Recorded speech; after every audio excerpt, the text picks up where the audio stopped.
Hello everyone, this is Jean-Pierre. With this third video, I will focus on what has to be achieved to make natural gas compatible with a sustainable development scenario. As you know, drawbacks of hydrocarbons fuels and gas use generally deal with global warming and consecutive climate changes issues. So let us consider greenhouse gas emissions associated with oil and gas production and use as undergoing improvement expected as short-term to mitigate with their negative impacts. Indeed, at end of 2017, oil and gas extraction, processing and transportation is responsible for nearly 15% of global energy sector emissions as reported by the International Energy Agency. This graph shows indirect greenhouse gas emission sources relative to oil and gas. Gas flaring mainly concerns oil production such as refining, while CO2 venting is linked to gas production. It mainly refers to the produced natural gas CO2 share.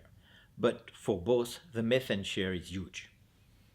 Firstly, considering methane emission, this graph on the basis of Sonwa and co-author work gives a comparison of anthropogenic in blue and natural in orange sources.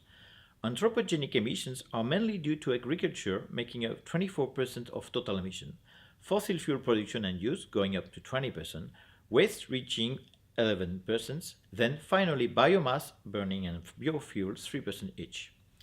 In similar way, let us have a look at the global carbon budget associated with CO2 generated by the fossil fuels production and use, adding land use changes. CO2 represents by far the most greenhouse gas anthropogenic emissions in volume. Indeed, they are often reported as tons of CO2 equivalent. On this graph, anthropogenic emissions of CO2 and natural sinks are compared, natural sinks being oceans and forests. As you may know, a clear deficit in sinking potential is observed. At least each year, around 4.4 gigatons of carbon to reach the atmosphere, increasing the CO2 concentration. Around 408 ppm at end of 2018, it was only about 270 ppm even 150 years ago. In each industrial sector, actions to reduce greenhouse gas emissions are emerging.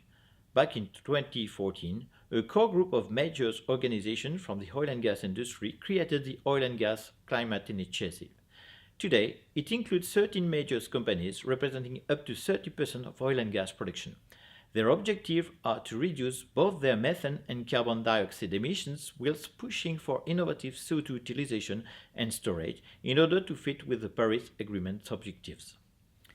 As we just saw, oil and gas production generates methane emissions resulting from installation leakage, flaring, unburned natural gas, and venting. During the first year, CH4 is 120 times more powerful than CO2 in trapping heat into the atmosphere, so it is a priority to cut these emissions.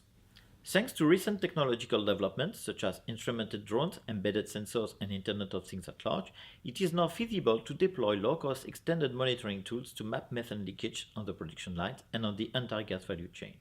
Leakages costs are important in terms of air pollution, global warming, and economics due to the financial shortfall they represent. At the same time, new regulations come in that sense too.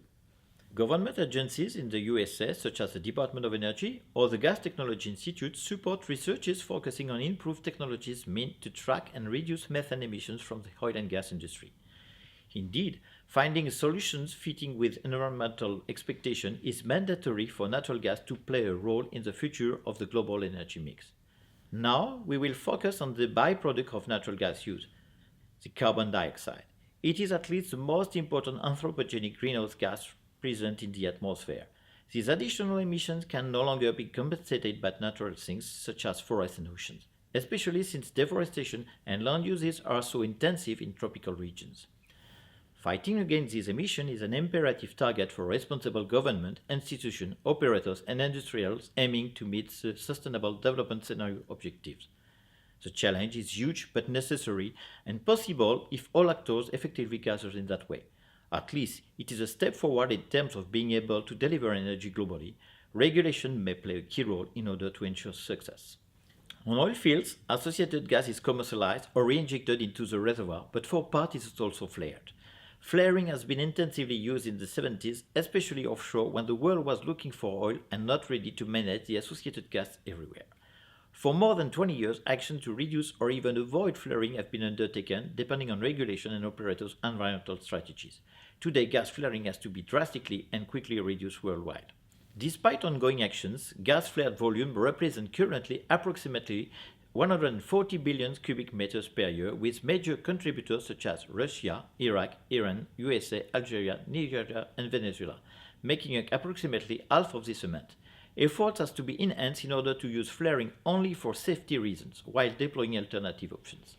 CEDIGAS reports naturally gas flaring and venting together represent nearly 137 billion cubic meters in 2016. This is equivalent to 0.7 thousandths of proven gas reserve, or roughly 4% of 1 year gas consumption.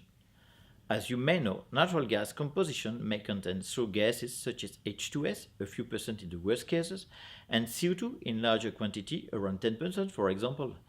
Both are collected by chemical means, but in the case of CO2, venting to the atmosphere remains the cheapest option today, as economic costs not integrate the ecological impact.